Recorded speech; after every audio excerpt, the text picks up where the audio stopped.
नमस्कार साथियों, संस्कृति आईएएस के पीसीएस यूट्यूब चैनल पर आप सभी का स्वागत है। आज हम अपने करेंट अफेयर सीरीज के अंतर्गत करेंट अफेयर्स 2024 की चर्चा करने वाले हैं और जो महत्वपूर्ण टॉपिक्स होंगे उन पर हम बात करेंगे, कैसे उन पर प्रश्न बन सकते हैं और उनसे जुड़े हुए जो भी महत्वपूर्ण तथ्य होंगे उन पर भी हम प्रकाश डालेंगे। चलिए बात कर लेते हैं आज के एपिसोड का। जो पहला प्रश्न है वो क्या है? तो प्रश्न है कि हाल ही में सेंट्रल इलेक्ट्रॉनिक्स लिमिटेड को किस श्रेणी में शामिल किया गया है? ये प्रश्न है। विकल्प है महारत्न, नवरत्न, मिनी रत्न फर्स्ट और मिनी रत्न सेकंड। यही आपसे प्रश्न पूछ रहा है कि आखिर सेंट्रल इलेक्ट्रॉनिक्स लिमिटेड को किस श्रेणी में शामिल किया गया। ये जो चार श्रेणियां आपको दी गई हैं इनमें से सही विकल्प का आपको चुनाव करना है। तो जो सेंट्रल इलेक्ट्रॉनिक्स लिमिटेड है उसे मिनी रत्न फर्स्ट कैटेगरी में शामिल किया गया है और इसी कारण से ये चर्चाओं में है। सेंट्रल इलेक्ट्रॉनिक्स लिमिटेड, अगर इसकी हम बात करें तो हाल ही में केंद्रीय जो मंत्री डॉक्टर जितेंद्र सिंह हैं उन्होंने सेंट्रल इलेक्ट्रॉनिक्स लिमिटेड को मिनी रत्न श्रेणी फर्स्ट में शामिल किया है। अगर बात कर लें कि मिनी रत्न फर्स्ट दर्जा जो प्राप्त करने का जो मानदंड है वो आखिर क्या है, किसे ये दर्जा प्राप्त हो जाता है, तो मिनी रत्न श्रेणी फर्स्ट की अगर बात करें तो विगत 3 वर्षों में निरंतर लाभ अर्जित करने वाला जो भी कह सकते हैं निकाय होता है, जो कंपनी होती है, और विगत 3 वर्षों में कम से कम एक वर्ष में कर पूर्व 30 करोड़ रुपए या अधिक लाभ अर्जित अगर कोई कंपनी कर रही है तो वो इसमें शामिल हो सकती है। इसके अलावा उसका जो सकारात्मक निवल मूल्य भी होना चाहिए, तभी क्या है कि वो इस श्रेणी में शामिल हो सकती है। चलिए अगला प्रश्न देख लेते हैं। मई 2024 में India international bullion exchange IIBX में ट्रेडिंग कम क्लियरिंग TCM सदस्य बनने वाला पहला बैंक कौन है? बैंक के नाम दिए गए हैं इंडियन बैंक, भारतीय स्टेट बैंक, ICICI बैंक और HDFC बैंक। आपको सही जो उत्तर है उसका चुनाव करना है। तो जो सही उत्तर हो जाएगा वो हो जाएगा SBI यानी स्टेट बैंक ऑफ इंडिया। ये मई 2024 में इंडिया इंटरनेशनल बुलियन एक्सचेंज में ट्रेडिंग कम क्लियरिंग सदस्य बनने वाला पहला बैंक बन चुका है। इस कारण से ये चर्चाओं में भी है। और भारतीय जो स्टेट बैंक ऑफ इंडिया है इसने इंटरनेशनल बुलियन जो एक्सचेंज है इसमें क्या है कि इसका जो IIBX है उसमें ट्रेडिंग कम क्लियरिंग जो कह सकते हैं TCM है उसका सदस्य बन चुका है। और ये SBI पहला बैंक है जो इसका सदस्य बना है। और जो इंडिया इंटरनेशनल बुलियन जो एक्सचेंज है, अगर इसकी हम बात करें कि आखिर ये क्या है, तो यह भारत का पहला अंतर्राष्ट्रीय बुलियन एक्सचेंज है। तो ये भी आपसे पूछ सकता है कि ये भारत का क्या है, भारत का पहला कह सकते हैं कि पहला बुलियन एक्सचेंज है। ये बुलियन कह सकते हैं एक्सचेंज है और ये आपसे पूछा जा सकता है। प्रधानमंत्री नरेंद्र मोदी ने 29 जुलाई कब 29 जुलाई 2022 को कह सकते हैं कि इसका शुभारंभ किया था। तो ये भी आपसे पूछ सकता है कि जो PM नरेंद्र मोदी हैं उन्होंने 29 जुलाई 2022 को क्या है कि इस भारत का जो पहला बुलियन एक्सचेंज है इंडिया इंटरनेशनल बुलियन एक्सचेंज, इसका कह सकते हैं कि शुभारंभ किया था। तो ये आपसे पूछा जा सकता है। अगला प्रश्न देख लेते हैं। प्रश्न संख्या 3, ये क्या कह रहा है? तो वित्तीय वर्ष 2023-24 में भारत को सर्वाधिक FDI किस देश से प्राप्त हुआ? विकल्प दिए गए हैं अमेरिका, फ्रांस, सिंगापुर, जापान। ये आपसे पूछा जा रहा है कि सही उत्तर आखिर क्या होगा। तो बात करें तो भारत को वित्त वर्ष 2023-24 में सिंगापुर से सबसे अधिक FDI यानी जो प्रत्यक्ष विदेशी निवेश होता है, प्रत्यक्ष जो विदेशी निवेश होता है। और ये भी आपसे पूछ सकता है कि आखिर प्रत्यक्ष विदेशी निवेश क्या होता है। तो ये आपके लिए प्रश्न है। आप एक बार अपने स्टैटिक कोर जो सेक्शन है इकोनॉमी का उसे चेक करिए कि आखिर प्रत्यक्ष विदेशी निवेश क्या होता है। अगर हम करंट की बात करें तो इसमें जो हमारा सही उत्तर हो जाएगा अमेरिका, फ्रांस, सिंगापुर, जापान में। तो इसमें सिंगापुर है जहां बात करें तो भारत को वित्त वर्ष 2023-24 में सबसे अधिक FDI प्राप्त हुआ है। हालांकि वैश्विक आर्थिक अनिश्चितताओं के बीच की बात करें तो देश में में विदेशी निवेश का जो प्रवाह है उसमें क्या है कि लगभग 3.5 कितना 3.5% की क्या है कि गिरावट देखने को मिली है। तो ये भी आपसे पूछ सकता है, ये थोड़ा डेप्थ वाला क्वेश्चन होगा। अगला प्रश्न देख लेते हैं। मार्च 2024 में कहां पर स्टेनलेस स्टील क्षेत्र में भारत के पहले हरित यानी ग्रीन हाइड्रोजन संयंत्र का उद्घाटन किया गया है? विकल्प है पंजाब, उत्तर प्रदेश, उत्तराखंड और हरियाणा। सही उत्तर का चुनाव करना है कि आखिर मार्च 2024 में कहां पर स्टेनलेस स्टील क्षेत्र में भारत के पहले हरित यानी ग्रीन हाइड्रोजन संयंत्र का उद्घाटन किया गया है। सही उत्तर आपको बताना है कि इन चार में से पंजाब, यूपी, उत्तराखंड, हरियाणा में सही उत्तर क्या होगा। तो देखिए इसका जो सही उत्तर हो जाएगा वो हो जाएगा हरियाणा। केंद्रीय इस्पात मंत्री कौन है? तो उनके द्वारा क्या है कि ये प्रश्न आपसे पूछ सकता है कि केंद्रीय इस्पात मंत्री कौन है। ये आपके लिए क्या है कि ये क्वेश्चन मार्क है। आप एक बार कह सकते हैं कि कमेंट के माध्यम से अपना उत्तर दे सकते हैं। तो देश के केंद्रीय स्टील मंत्री, इस्पात मंत्री ने जिंदल स्टेनलेस लिमिटेड हिसार जो हरियाणा में है स्थित है, तो इसके द्वारा स्टेनलेस स्टील सेक्टर में भारत के पहले ग्रीन हाइड्रोजन संयंत्र का उद्घाटन किया है।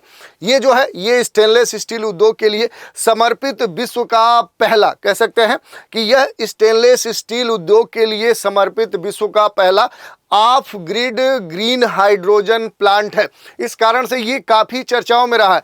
स्टेनलेस स्टील एक प्रकार का कह सकते हैं कि अगर बात करें तो ये क्या होता है कि एक मिश्र धातु होती है, मिक्स कह सकते हैं कि मेटल होता है, अगर कह सकते हैं तो ये क्या है कि ये मिश्र धातु होता है। अब मिश्र धातु क्या होता है ये भी आपसे पूछ सकता है स्टैटिक सेक्शन में।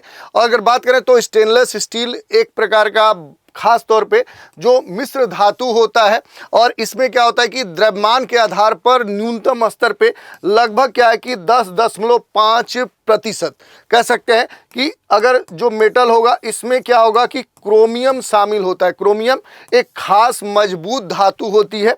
तो देखिए जो भी मिश्र धातु होगा और ख़ास तौर पे अगर स्टेनलेस स्टील की बात करें तो इसमें कई सारी जो धातुएं होंगी, मान लीजिए ए है, बी है, सी है, डी है, तो इनमें से एक मान लीजिए कि कोई धातु एक्स है और वो होनी चाहिए क्रोमियम, और इसकी मात्रा कितनी होनी चाहिए तो कुल का लगभग 10.5% अगर क्रोमियम है तो ऐसा जो मिश्रण होगा उसे स्टेनलेस स्टील हम कहते हैं। तो ये हमने देख लिया। अगला प्रश्न देख लेते हैं। प्रश्न संख्या 5 क्या कह रहा है?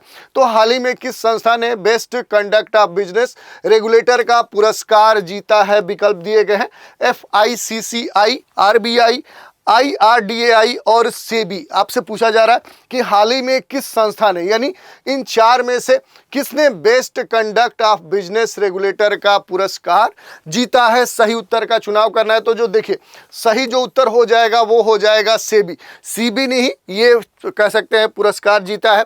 अगर थोड़ा सा बात करें best of conduct of business जो रेगुलेटर है तो सेबी को द एशियन बैंकर के द्वारा, किसके द्वारा?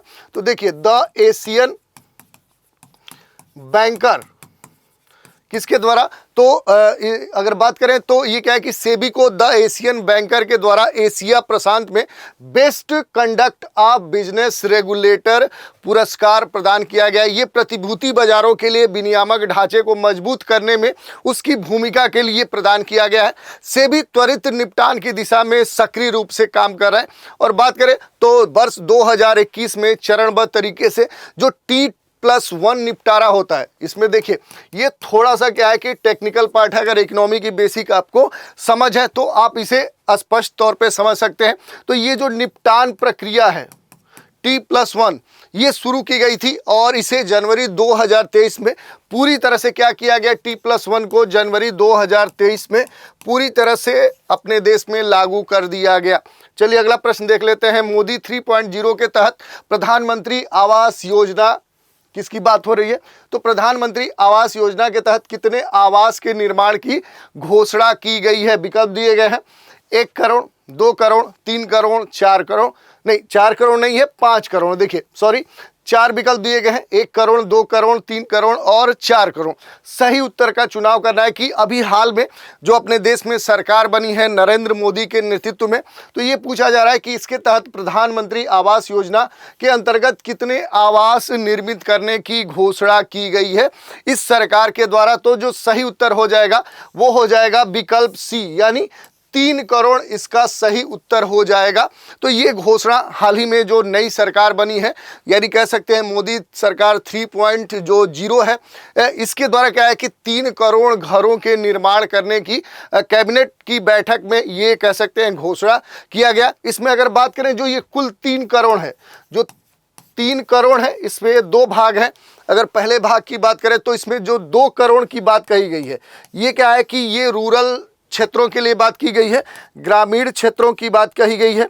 और इसके अलावा क्या है कि जो 1 करोड़ की बात कही गई है वो क्या है कि अर्बन रीजन के लिए बात कही गई, यानी शहरी क्षेत्रों के लिए कहा गया है। तो इसमें ये बातें कही गई हैं।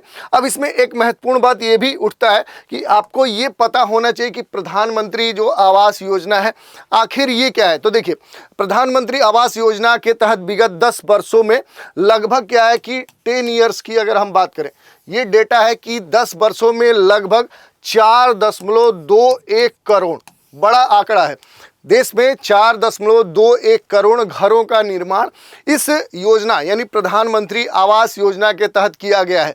इसमें अगर बात करें प्रधानमंत्री आवास योजना जो ग्रामीण है, जिसके लिए क्या है कि लास्ट में आपको जी जोड़ दिया जाएगा, ठीक है, ग्रामीण।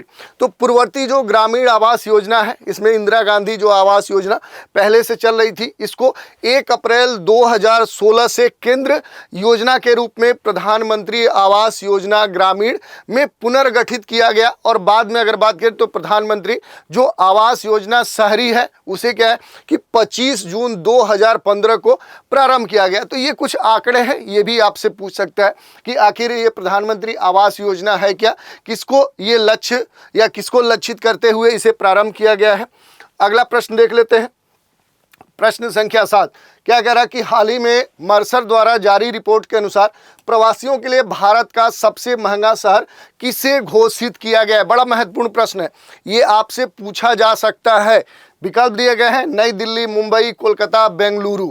क्या प्रश्न कह रहा है कि हाल ही में मर्सर के द्वारा जारी रिपोर्ट के अनुसार प्रवासियों के लिए भारत का सबसे महंगा, सबसे कॉस्टली कौन सा शहर है जिसे घोषित किया गया कि वो प्रवासियों के लिए सबसे महंगा सिटी है। इसके लिए विकल्प दिए गए हैं नई दिल्ली, मुंबई, कोलकाता, बेंगलुरु। बताइए कौन सा उत्तर होगा।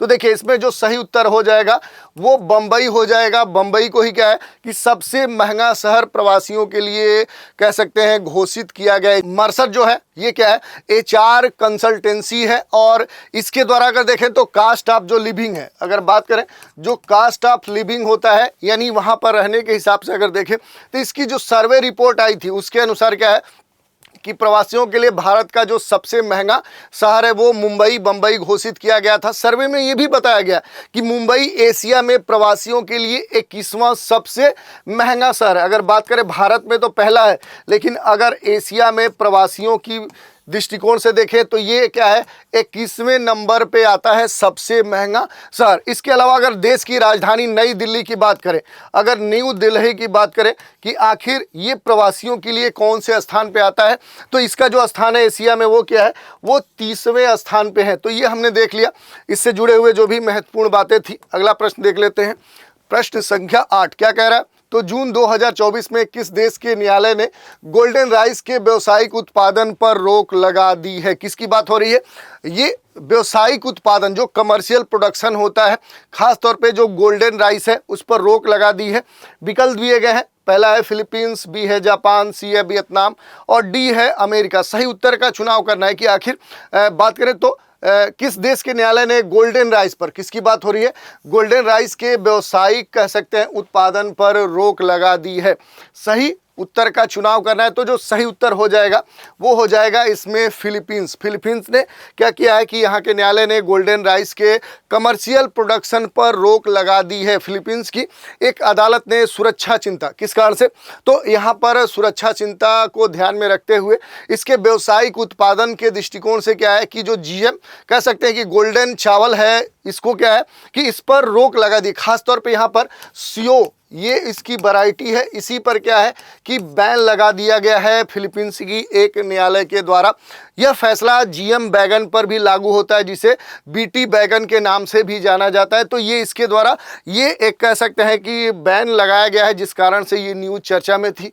अगला प्रश्न देख लेते हैं, प्रश्न संख्या 9 क्या कह रहा है कि जून 2024 में मोबाइल सारथी 2.0 किसके द्वारा लॉन्च किया गया था? मोबाइल सारथी 2.0 किसके द्वारा लॉन्च किया गया था? विकल्प दिए गए हैं, FICCI, फिकी है, RBI है, सेबी है, IRDAI है। इनमें से किसके द्वारा कह सकते हैं कि मोबाइल सारथी 2.0 लॉन्च किया गया था? यही आपसे पूछा जा रहा है। तो जो सही उत्तर हो जाएगा वो हो जाएगा आपका सेबी, यानी कह सकते हैं कि जो stock exchange board of India है उसी के द्वारा क्या है कि सारथी 2.0 लॉन्च किया गया था। इस ऐप का जो उद्देश्य है खास तौर पे ये एप्लीकेशन है। अगर इस एप्लीकेशन की बात करें कि आखिर एप्लीकेशन किस उद्देश्य से बनाया गया था, तो निवेशकों के लिए वन स्टॉप शॉप। क्या? तो वन स्टॉप शॉप किसके लिए? तो निवेशकों के लिए, जो इन्वेस्टर हैं। किसके लिए? निवेशकों के लिए वन स्टॉप शॉप बनाना है, जो उन्हें वित्तीय दुनिया में आगे बढ़ने के लिए आवश्यक कह सकते हैं इंस्ट्रूमेंट और इंफॉर्मेशन प्रदान करेगा। यानी क्या करेगा कि दो चीजें प्रदान करेगा। पहला, इनके संबंधित जो उपकरण है, इंस्ट्रूमेंट जो है उनको प्रदान करेगा, और इसके अलावा क्या है कि जो इन्फॉर्मेशन है, जो सूचनाएं हैं, जो जानकारी है वो प्रदान करेगा। तो ये हमने देख लिया। अगला प्रश्न देख लेते हैं। आज के एपिसोड का अंतिम प्रश्न है, यह है, हाल ही में गेल इंडिया लिमिटेड ने अपना पहला 10 मेगावाट क्षमता का ग्रीन हाइड्रोजन प्लांट कहां शुरू किया है? क्या है? तो हाल ही में गेल इंडिया लिमिटेड ने अपना पहला 10 मेगावाट क्षमता का ग्रीन हाइड्रोजन प्लांट कहां शुरू किया है? विकल्प दिए गए हैं, उत्तर प्रदेश, उत्तराखंड, राजस्थान, मध्य प्रदेश। सही उत्तर जो हो जाएगा वो हो जाएगा आपका मध्य प्रदेश। मध्य प्रदेश की बात करें तो मध्य प्रदेश के द्वारा ही पहला 10 मेगावाट क्षमता का ग्रीन हाइड्रोजन प्लांट शुरू किया गया है। भारत सरकार की स्वामित्व वाली कंपनी है गेल। ठीक है, इस गेल लिमिटेड के द्वारा ही देश का कह सकते हैं कि पहला ग्रीन हाइड्रोजन प्लांट कहां पर शुरू किया गया है? MP में, मध्य प्रदेश में ये शुरू किया गया है। यहां पर बात करें तो यहां पर विजयपुर आपको देखने को मिलेगा। यहीं पर ये कह सकते हैं कि यहाँ पर ग्रीन हाइड्रोजन प्लांट शुरू हुआ है। ये भारत का सबसे कह सकते हैं कि बड़ी प्राकृतिक गैस ट्रांसमिशन और वितरण कंपनी के ग्रीन फ्यूल कारोबार में प्रवेश का भी कह सकते हैं एक इंडिकेटर है, एक सूचक है। और गेल के पहले हरित हाइड्रोजन संयंत्र की बात करें प्लांट की, तो ये 10 megawatt proton exchange membrane electrolyser का उपयोग इसमें किया गया है। खास तौर पे इसे कहां से आयात किया जा रहा है ये भी आपसे पूछा जा सकता है।